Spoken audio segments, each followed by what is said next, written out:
doctor Fernando Lavalle González. Él es profesor de la Facultad de Medicina de la Universidad Autónoma de Nuevo León, director del Instituto de Bebidas para la Salud y Bienestar, y el tema que nos va a presentar es evidencias, así debe tratarse la diabetes tipo 2, combinación de algoritmos y experiencias, análisis de las nuevas guías de la Asociación Americana de Diabetes y la Asociación Europea para el Estudio de la Diabetes 2012. Vamos a recibirlo con un fuerte aplauso, por favor. Gracias. Con este se adelanta y se atrasa. Con este se adelanta, se atrasa y se adelanta. Okay. Buenos días, muchas gracias por el aplauso inmerecido en ese sentido. Quiero agradecer al doctor Antonio González, a Chuy y a Sandra el dejarme participar con ellos en esta aventura del síndrome metabólico. Y lo que vamos a ver en la agenda es hablar algo de las evidencias en el manejo de diabetes en Latinoamérica, necesidades de uso de algoritmos, y ver esta presentación de las nuevas guías que recomienda la Asociación Americana de Diabetes en conjunto con la Sociedad Europea para el Estudio de la Diabetes, y hablar algo sobre el concepto de individualización del tratamiento. La Asociación Americana de Diabetes recomienda desde el 2011 que tengamos a los pacientes con una hemoglobina glucosilada menor de 7, que tengan una presión arterial de 130/80 y un colesterol LDL de menos de 100. ¿Con qué fines? Con los fines de prevenir las complicaciones microvasculares y tratar de disminuir la incidencia de mortalidad cardiovascular. Y ahí tiene un pequeño asterisco en la hemoglobina glucosilada porque abajo dice en letra pequeña que las metas deben de individualizarse y que si el paciente es de reciente diagnóstico y no tiene complicaciones, si se puede llevar la hemoglobina a 6, el paciente debe tener hemoglobina glucosilada normal. ¿De qué va a depender? De lo oportuno del diagnóstico que nosotros tengamos en ese sentido.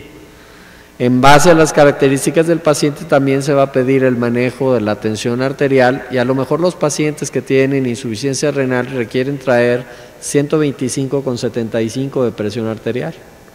Y aquel que ya tuvo un problema cardiovascular y tiene diabetes, a lo mejor requiere un LDL de menos de 70. Y para lograr eso, pues necesitamos nosotros en ese sentido muchas cosas en el tratamiento para que los pacientes alcancen estas metas que debemos de individualizar. ¿Qué vamos a tomar en cuenta para las metas? Si el paciente tiene mucha hipoglucemia y ya tiene hipoglucemia inadvertida, vamos a tomar en cuenta si el paciente tiene riesgo cardiovascular porque ya tuvo un episodio de infarto, y entonces eso hace que la meta a lo mejor no sea tan estricta, porque entonces el riesgo que corremos de mortalidad cardiovascular se incrementa con una terapéutica para llevarlo a una hemoglobina menor de 7. En ese sentido, la tensión arterial tiene niveles de evidencia que demuestran que el reducirla va a mejorar la mortalidad cardiovascular y no tenemos ninguna duda en ese sentido. Las metas de colesterol LDL, como les comentaba ahorita, de menos de 70, tiene nivel de evidencia B, y eso significa que aquel paciente que ya se infartó o que ya tuvo una enfermedad vascular periférica o tuvo una enfermedad vascular cerebral requiere una meta de LDL de menos de 70. Y eso no se logra a menos de que le den una estatina o le den algún otro tipo de tratamiento al paciente para poderlos llevar ahí. En cambio, la Federación Internacional de Diabetes, en sus guías para el manejo de la diabetes tipo 2, nos dicen, por ejemplo, que la hemoglobina glucosilada para todo el mundo debería de ser menos de 6.5, que la glucosa capilar en ayunas menos de 110, la glucosa capilar postprandial debería ser menor de 145, y hacen un diferencial en los lípidos porque ellos sí ponen que la meta es que tengamos colesterol HDL por arriba de 39, y eso significa que tenemos que tener a los pacientes haciendo ejercicio para poder subir este HDL.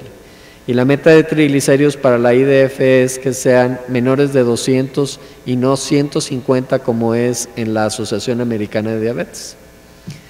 Si nosotros vemos, les voy a presentar en las siguientes gráficas una serie de datos de Latinoamérica. Este es un estudio que hizo la doctora Gloria López, ella es chilena de origen y lo hizo cuando era presidenta de la Asociación Latinoamericana de Diabetes.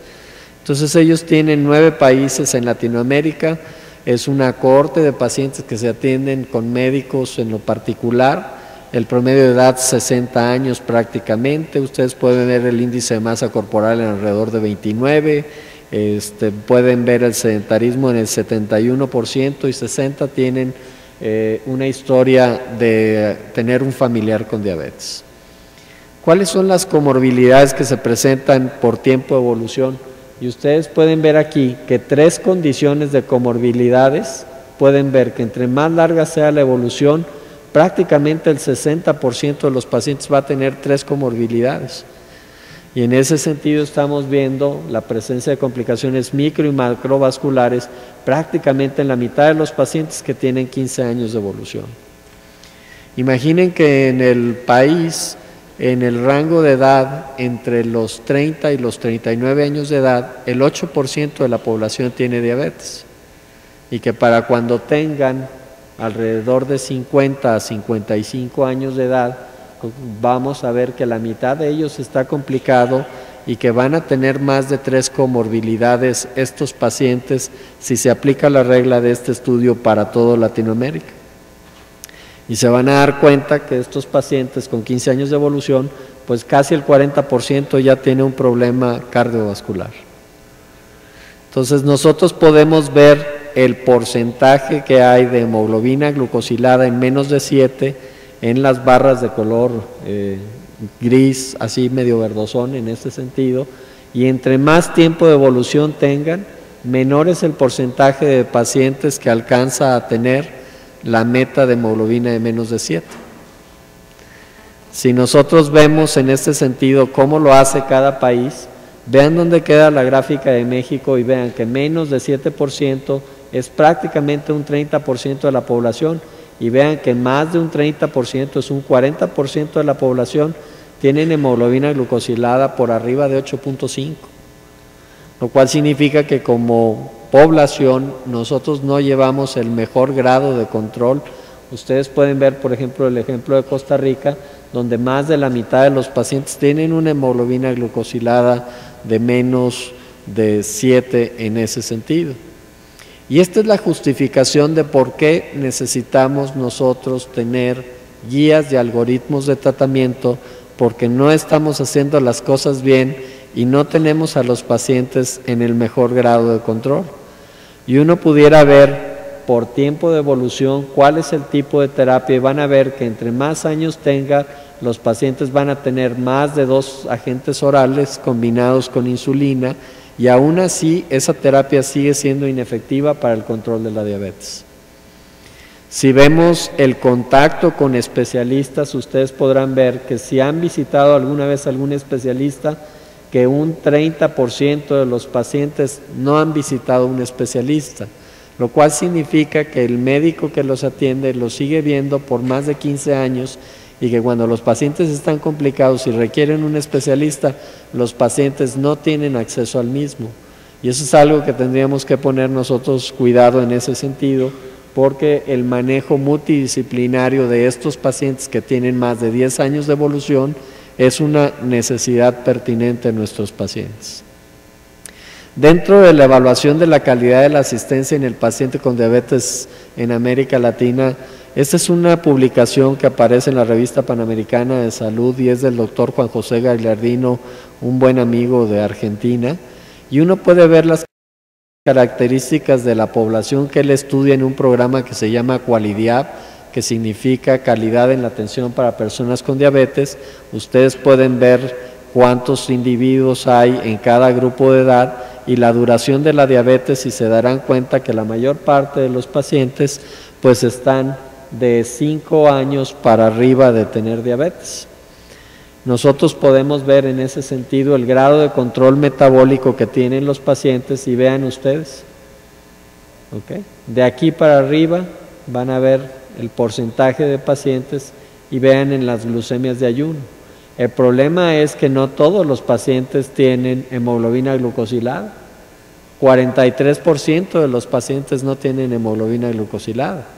Entonces, ¿cómo puedo aplicar una guía o un algoritmo que lo que me pide es que tenga niveles de hemoglobina glucosilada, si la realidad de nuestros países es que la mitad de los pacientes o más no tienen acceso a la hemoglobina glucosilada. Si ve uno la verificación del grado de control metabólico, volvemos a lo mismo, vean, en ese sentido son 12,000 pacientes y 56% de ellos tienen hemoglobina glucosilada. O sea, no es un número despreciable de pacientes en ese sentido. Y uno puede ver que, por ejemplo, la tensión arterial, si se la medimos todo el tiempo, puede uno ver que se piden creatininas, se puede ver cómo se hace el cuidado de los pies en ese porcentaje, pero lo que nos da el mejor grado de control y que nos predice las complicaciones, como sería la hemoglobina glucosilada, es algo que nosotros no tenemos en ese sentido mucho cuidado. Entonces, si uno ve en esta parte de aquí cuáles son el tipo de calidad en la asistencia y vemos el tipo de tratamiento, vean, solo biguanidas 9%, asociación de hipoglucemiantes con insulina, van a ver diferentes asociaciones que representan el 14%, y vean, el uso de sulfanilureas sigue siendo muy frecuente en Latinoamérica. ¿Okay? El tratamiento de otros factores de riesgo en ese sentido es prácticamente similar. Frecuencia de complicaciones crónicas en función de la antigüedad de la diabetes. Vamos a ver que entre más tiempo tengan de evolución, mayor aparición de complicaciones microvasculares o macrovasculares en ese sentido. ¿Qué nos dice la Asociación Americana de Diabetes y la Sociedad Europea para el Estudio de Diabetes?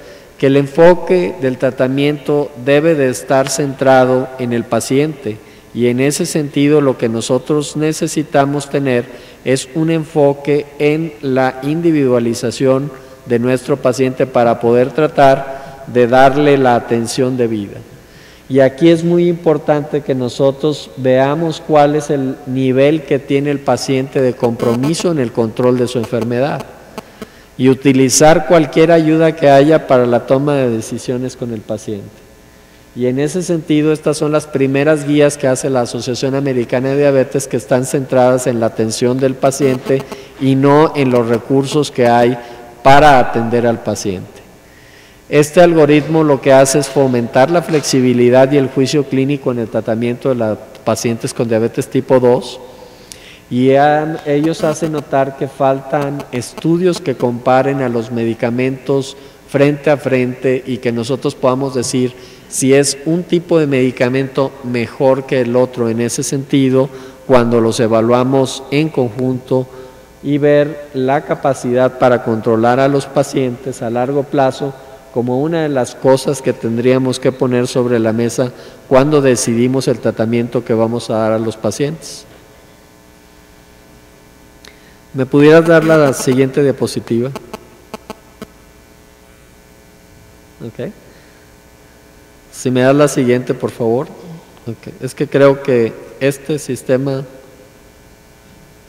se le agota rápido la batería por el láser verde. Entonces, si uno ve las recomendaciones, son menos prescriptivas o normativas y no son tan algorítmicas en ese sentido en estas nuevas guías. El abordaje está centrado en el paciente y uno tiene que ver la epidemiología y el impacto del cuidado de la salud en él y revisar parte de la patogénesis. Ustedes conocen y habrán visto que hay 8 tipos diferentes de fisiopatología, o hablamos de 8 puntos en la fisiopatología, y hay pacientes que predomina más la obesidad, hay pacientes que predomina más la falta de insulina, hay quienes tienen más resistencia, y entonces la terapia antihiperglucémica tendrá que verse en ese sentido en la fisiopatología en específico con cada uno de ellos. Entonces, la terapia antihiperglucémica puede implementarse de manera diferente. Se puede dar terapias iniciales con medicamentos, avanzar rápidamente a combinaciones duales, triples o hasta cuádruples en ese sentido, y poder hacer una titulación de lo que serían las mismas. Okay. Otras consideraciones que son específicas en estas guías son la edad, el peso, poder tener el género, el tipo de etnia a la que uno pertenece y, importantemente, las comorbilidades. En ese sentido, eso es lo que vamos a revisar en las siguientes diapositivas. El enfoque centrado en el paciente es la parte importante y que uno debe de compartir las decisiones con el paciente. Si el paciente no entiende la necesidad de tener una terapia diferente, no va a colaborar en ese sentido con el tratamiento y nosotros podríamos tener una falla en las acciones terapéuticas. ¿Cuáles son las cosas que debemos conversar con nuestro paciente cuando vamos a tomar esta decisión? Niveles de glucosa en sangre, el costo de los medicamentos, cuál es el efecto de una rutina diaria de estilo de vida activo y saludable, cuáles son los riesgos de la hipoglucemia, cuáles son los eventos o efectos colaterales de los medicamentos que pudieran hacer que una persona abandone el tratamiento, que el mismo tratamiento puede producir cambios en el peso y que hay una necesidad imperativa de hacer monitoreo de glucosa en todos los pacientes con diabetes, no solo los que usan insulina. Todos los pacientes que tienen diabetes tienen que hacer monitoreo. La meta glucémica podríamos decir nosotros que en general vamos a utilizar menos de 7 de hemoglobina glucosilada, tener una glucosa preprandial menor a 130, una postprandial menor a 180. La individualización es clave para esto.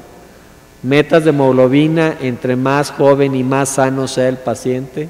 Meta de hemoglobina entre 7.5 y 8 sería en los pacientes que son más ancianos, no voy a poner viejos, porque yo ya estoy llegando a la edad que tiene Chuy Ríos, y en ese sentido ya no me gusta decir eso de ancianos o de viejos, con más comorbilidades o con tendencia a la hipoglucemia. Y una de las metas es evitar hipoglucemia en los pacientes. En ese sentido, eso es lo nuevo que propone esta posición de tratamiento. Y uno lo que hace es graduar estas circunstancias. Entonces, ¿qué tengo yo que ver? ¿Cuál es la actitud del paciente y los esfuerzos para su tratamiento? Si el paciente está altamente motivado, le echa muchas ganas, pues le voy a pedir una meta muy estricta. Si el paciente no tiene motivación, puedo pasar horas discutiendo con él una meta estricta y no sirve de nada. Si los riesgos potencialmente asociados a hipoglucemia son bajos, la meta puede ser más estricta. Si la duración de la enfermedad es de larga evolución, mi control metabólico no va a ser tan estricto. Y en ese sentido voy a ver, por ejemplo, la expectativa de vida, y si mi paciente tiene una larga expectativa de vida, pues tengo que pedirle un mejor control para que tenga calidad de vida y en esa expectativa larga de vida. Si hay comorbilidades importantes, si están ausentes o si son severas, pues esto va a graduar mi meta en ese sentido. Y este sistema de graduación es lo que nos proponen que discutamos con los pacientes cuando vamos a tomar una decisión en ese sentido. Entonces,